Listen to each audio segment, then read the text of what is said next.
So they couldn't spoil me, but they did give me a maintenance-free childhood. I mean, my mom woke me up for school every morning, no need to set an alarm. I'd roll out of bed, throw my clothes on the ground, leave my toothpaste spit all over the sink, shower, throw my wet towel on the ground somewhere, hurry up, get dressed, rush off to catch the bus. 12 hours later, after a long, stressful day, I'd return to my room, open the door, and it was immaculate. I mean, bed perfectly made, clothes picked up, bathroom clean, fresh towel. And it hit me recently. This is why I love hotels so much. I mean, the hotel life was my childhood. You didn't have to do anything, and you didn't have to thank anyone either. It was just the expectation.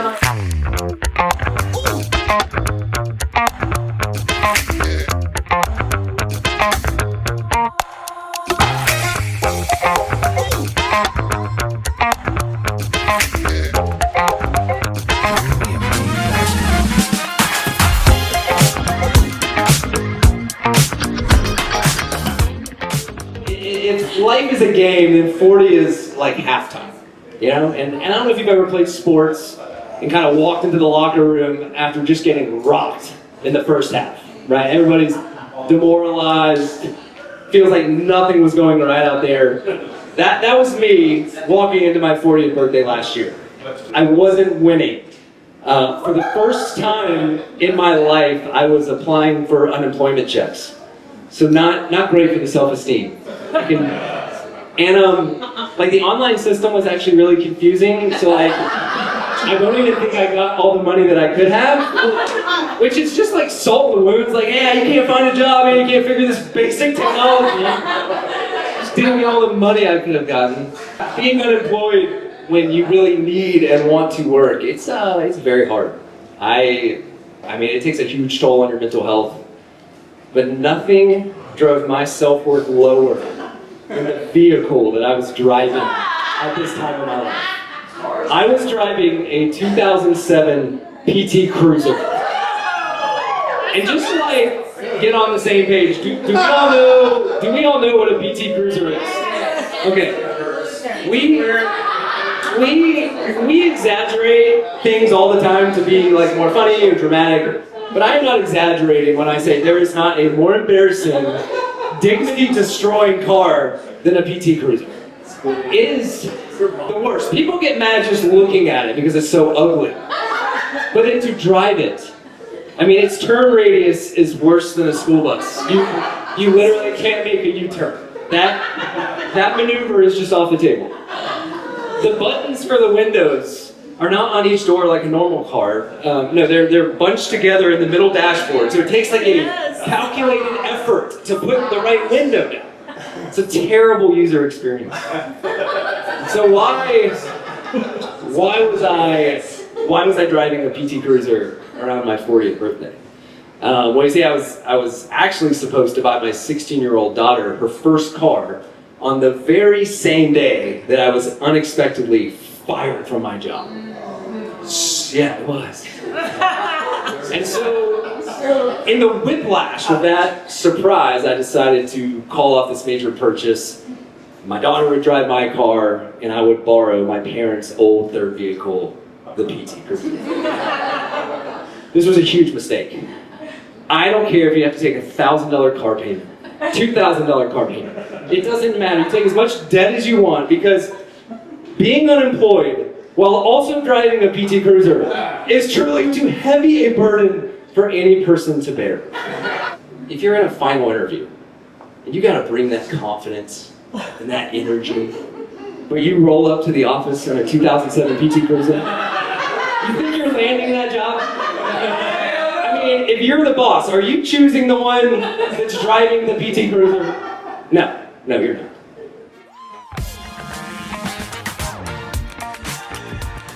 My life at 40 was not ideal, but in so many ways, my childhood really was.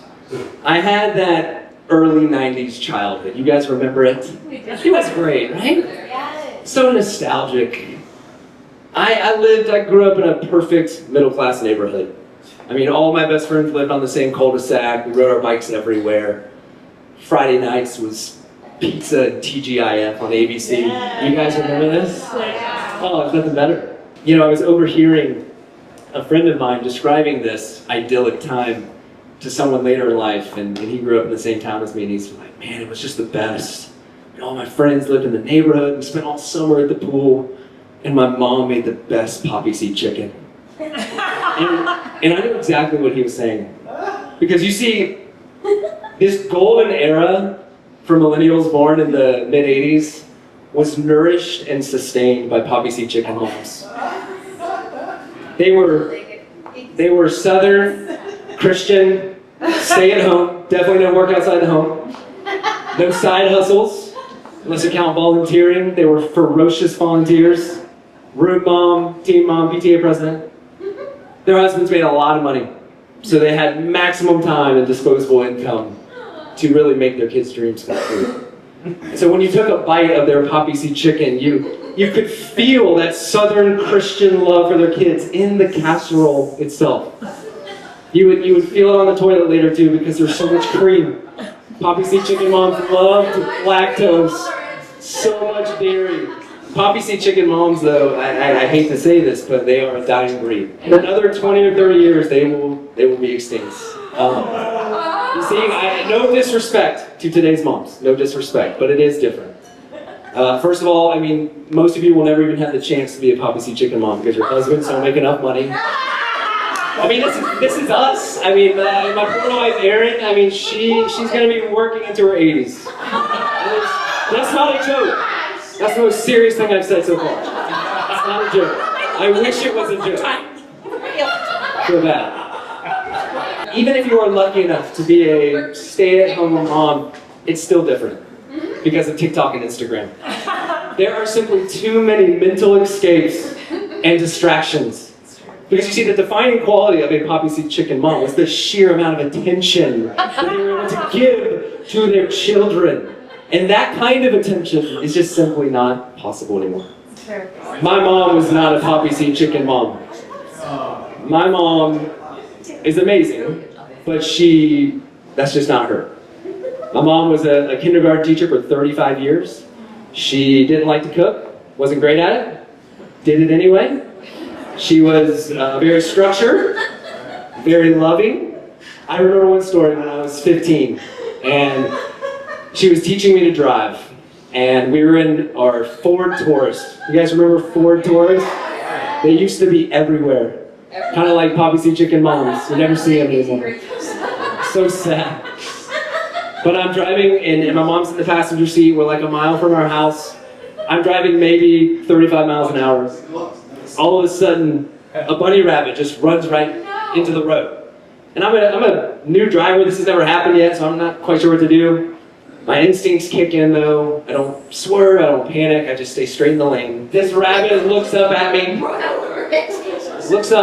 turns into a Pixar version of itself, and with these adorable big eyes just look deep into mine, and I run directly over it. Just 100% of my tire goes over 100% of its body, just a direct smash. And I'm shook. Like, this is my first time ever killing an animal, right? Let alone something so cute with its whole life ahead of it. And so I'm kind of shook, and we turn into the neighborhood, and I look over to my mom needing some comfort after this traumatic event. And she says, "We have to clean it up." No. What? We have to get the shovel and clean it up. No. What? Why? Like now? So we drive home. My mom gets out. She gets the shovel. No. We return to the scene of this apparent crime. I guess we can like get rid of the body or something. We get out. She hands me the shovel, and I mean I'm still in shock. Like I have PTSD from pancaking this precious soul 5 minutes ago. Now I'm like feet away from its flattened, bloody carcass. And I have this shovel, and so I wait until there's no cars coming, kind of go up to it. It's going to take like serious scraping to peel it off the pavement. And I try, and I just can't do it. It's all too much. My mom, realizing I'm not man enough for the job, grabs the shovel, scrapes the dead bunny on her first try, hurls it into the bushes, and we drive home in deafening silence. So yeah, my mom was not a poppy seed chicken mom. Despite that experience, my mom and dad were very loving. They gave me everything I could have ever wanted. I mean, I was their only child, so it's really not that impressive. I mean, I could do that in my sleep, one kid. And I was an only child, but I wasn't spoiled. You know, that's kind of the stereotype. I wasn't spoiled. Here's the thing. My parents couldn't afford to spoil me, truly. And, you know, one example, like they didn't run our air conditioning during the brutal Georgia summers until super late at night, right? So like, a lot of kids get like dessert after dinner. I got like a tiny bit of cold air, just a little bit of relief. The house hovered in the mid-80s all day. I'm serious. Just hovering in the mid-80s until late at night it would finally drop down, just get cold enough to stop sweating and fall asleep. So they couldn't spoil me, but they did give me a maintenance-free childhood. I mean, my mom woke me up for school every morning, no need to set an alarm. I'd roll out of bed, throw my clothes on the ground, leave my toothpaste spit all over the sink, shower, throw my wet towel on the ground somewhere, hurry up, get dressed, rush off to catch the bus. 12 hours later, after a long, stressful day, I'd return to my room, open the door, and it was immaculate. I mean, bed perfectly made, clothes picked up, bathroom clean, fresh towel. And it hit me recently. This is why I love hotels so much. I mean, the hotel life was my childhood. You didn't have to do anything, and you didn't have to thank anyone either. It was just the expectation. Just no maintenance. And that's just what it was. I mean, hotels were better than my childhood because you can crank the AC as cold as you want. But it was, and you know, I was thinking about this, and I was like, you know, maybe this maintenance-free childhood is also why, like, so many of the endless, mundane, boring tasks of adulthood and parenting and home ownership, maybe this is kind of one of the reasons why those have always been so hard for me to accept. And maybe this is why I have like a deep value for a clean house, just as long as I don't have to do it. And maybe this is why deep down I kind of expect Erin to do everything. But what's crazy is Erin was raised maintenance-free too, and even worse, she had a poppy seed chicken mom. So we were screwed. We were screwed from the beginning. I mean, I feel like I was raised maintenance-free, but now I feel like maintenance is all I do, all day, every day. Right? There's always so much to do, and never enough time to do it. I'm like Jack Bauer from that old show, 24. You guys remember this? Early 2000s? Right? Every episode, he's just racing against the clock to stop terrorism. And that's me. That's me. On the weekends, I am racing against the clock to do the dishes and switch the laundry and mow the lawn and drive my daughter to volleyball practice and get home and do some stupid online form for their schools and play basketball with my sons in the driveway. I'm just watching that clock just tick down. I just can't do it all. And all I really want to do is just go for a run because that's the only thing that helps me manage the stress. It's hard. And you know, when you feel like you're just giving and giving and giving, it's very easy to want to just like blame your partner for not doing enough. Right? Like, there's a part of me that it would just feel so good to be like, Erin, you're not doing half of what I'm doing. Like, that would feel good. But it's so annoying because every time I look over, Erin's actually doing even more. She is. She's doing even more. She's got more capacity than me. She's carrying the mental load. Whatever that means.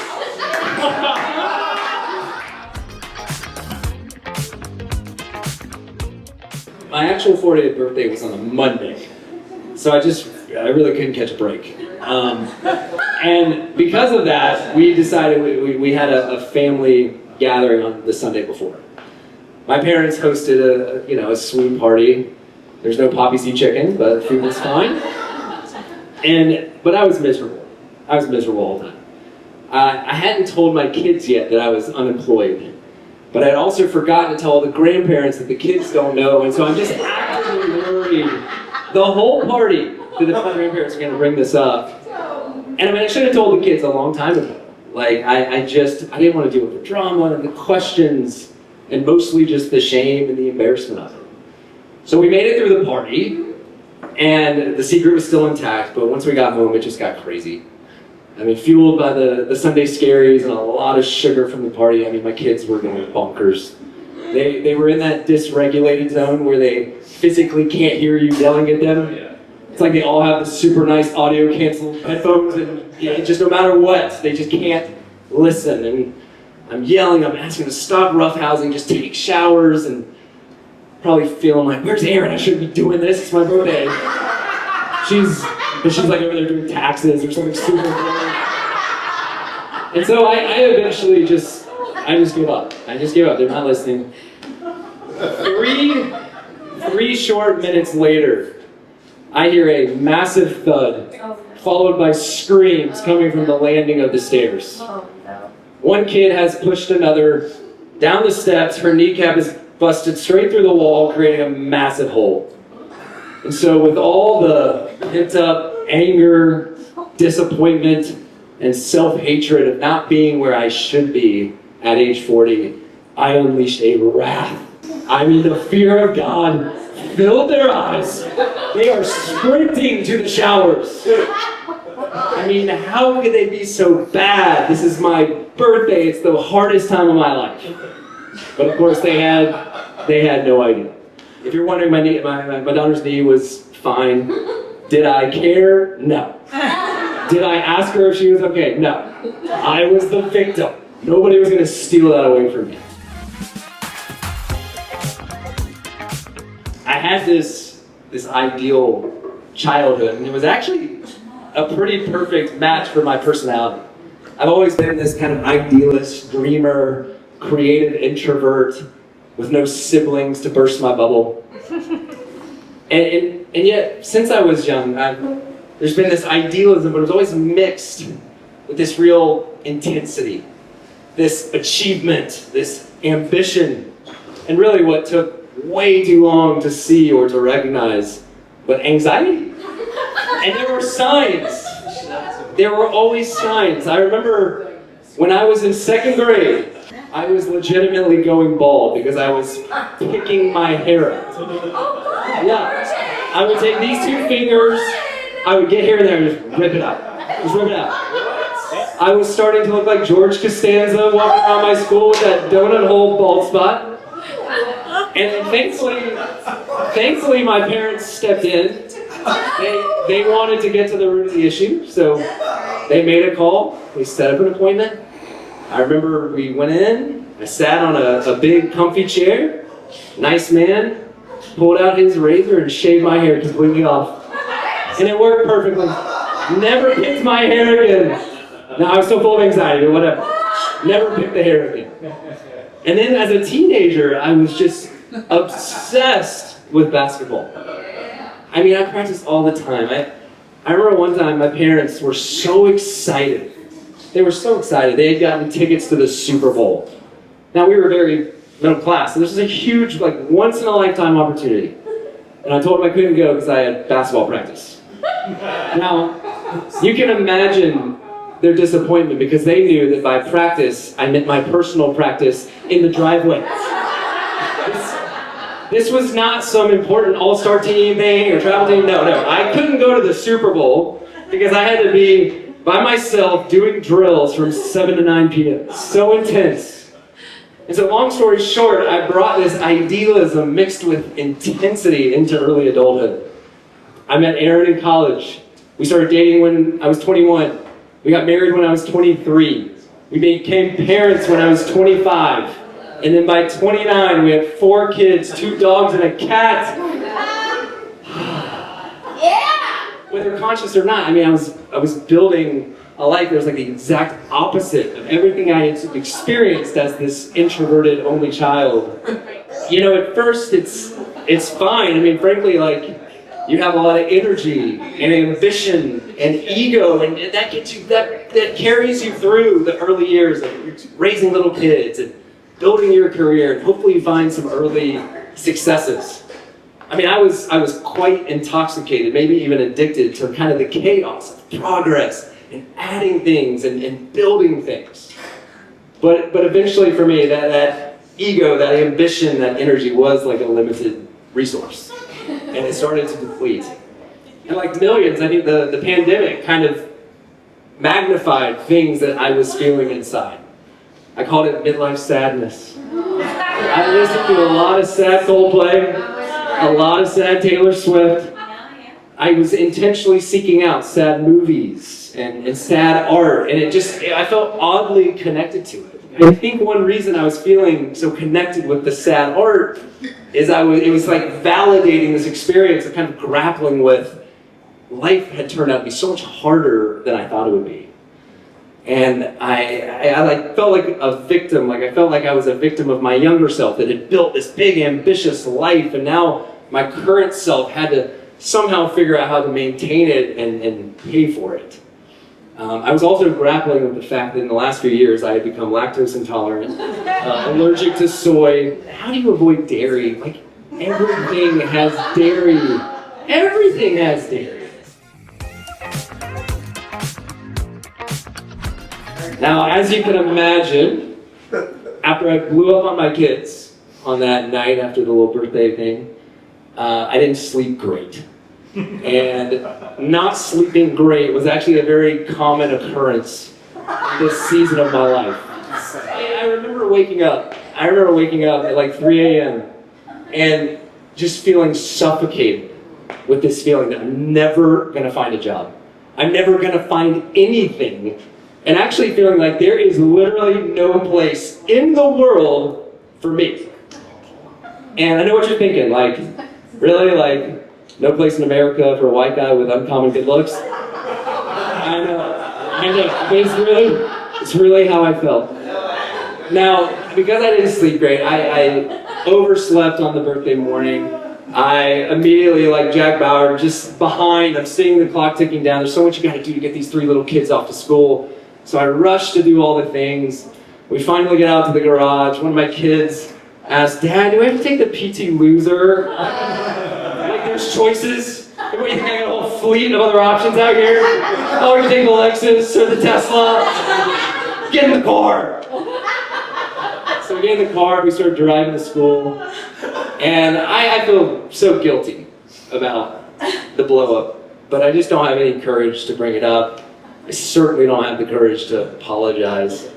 And, you know, of all the places that I hated to be seen in the PT Cruiser, the worst by far was my kids' fancy private school.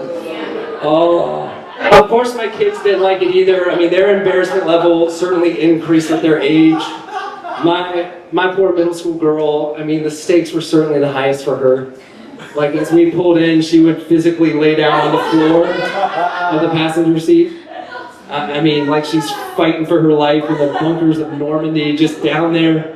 And I totally got it. I mean, I was like adjusting the seat to give her space, put a blanket over. Same thing. Like, I'm already toast. Like, there's no hiding in the driver's seat. I'm dead, but like, at least I can protect the next generation. I get them safely dropped off. And then in a moment of both inspiration and desperation, I remember that Starbucks gives you a free drink on your birthday. Yes. So I pull into Starbucks, I pull into a very crowded drive-thru. So crowded that there's actually a barista walking out to the car, kind of Chick-fil-A style. And so I scramble to open the app. I'm putting the window down, about to greet the barista, and as I'm doing all of that, I realized that I had never actually put my information into the app. There's no free drink. This 40-year-old loser, driving his parents' PT Cruiser, can't figure out how to get all of his unemployment checks. And he also can't even get the free drink on his birthday. I look up and I hear, "Hey, my name's Phil. What can I get for you?" I sheepishly share that it's my 40th birthday.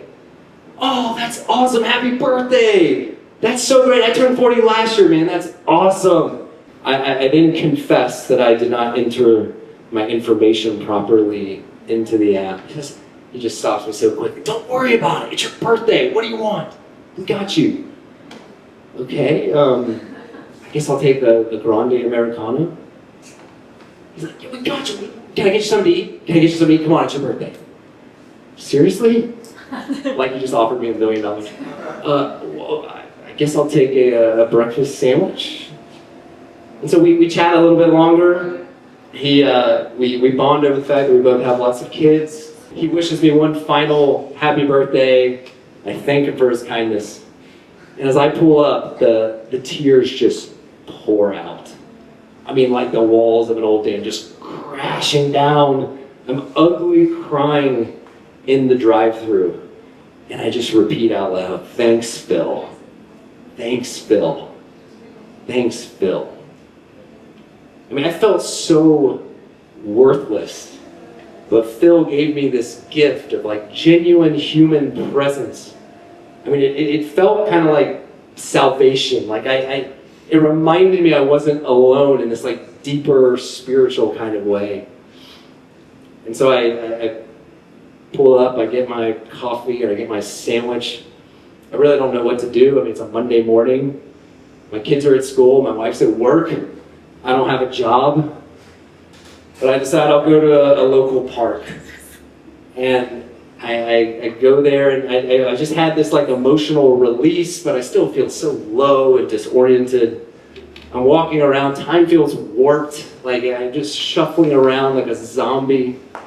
I stumble upon this rock garden with those smooth stones that people have painted things on and written things on.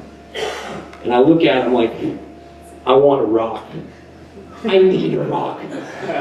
I'm entitled to a rock. It's my 40th birthday. And so I bend down and I grab a blank one, thinking maybe I'll like write something on it. And as I flip it over, I see this smiling sunshine face with sunglasses looking up at me. So happy looking. So opposite of anything I was feeling. I would later write on the back, I'd write, thanks, Phil. And I put the date. But I have a second rock. Okay? And this one's from the same rock garden. I didn't get it that day. I just got this a few weeks ago. But it's got a heart on one side, and then on the other side it says, thanks, Ernie. And that's my wife's nickname. I have this rock because there's actually one more part to the story of that birthday morning. After walking around in the park, I'm going back to the car, and at the very same time that I'm going back to the car, in pulls Erin. Erin has tracked my location. She's canceled her meetings. She was very worried, and she probably should have been. She parks, and she steps out, and in her hands, a Starbucks coffee. Just for me. I couldn't have gotten through this midlife crisis without Erin. And I wish I could say that like when she came that I was just so happy and grateful to get that coffee, but the reality is I wasn't ready to kind of let that kind of love in. It's so weird, but when you're so low and there's so much shame, it's like you'd rather be alone. You don't want, it's just like something very isolating about that. There's a lot of names for it. Midlife crisis, I call it midlife sadness, whatever you want to call it. I'm not the first, I won't be the last. It's actually quite predictable in middle adulthood that we go through these things, and I think I've just recognized that like, whatever it might be, there is this invitation to growth, and I'm just so happy today that I have a great job. It's a gift, but I am most thankful for Erin, for her love and her friendship. You make everything better. I couldn't have gotten through it without you. For me, I'm just here at the start. We all are, I guess, at the start of midlife.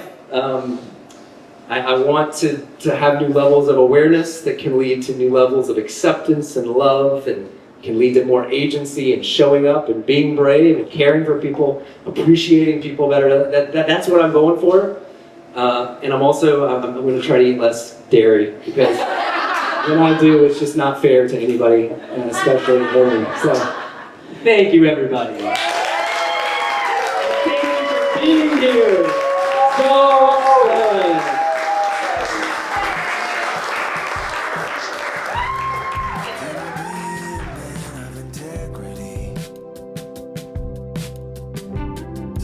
The person I am presently, to grow and understand the mystery that I'm not falling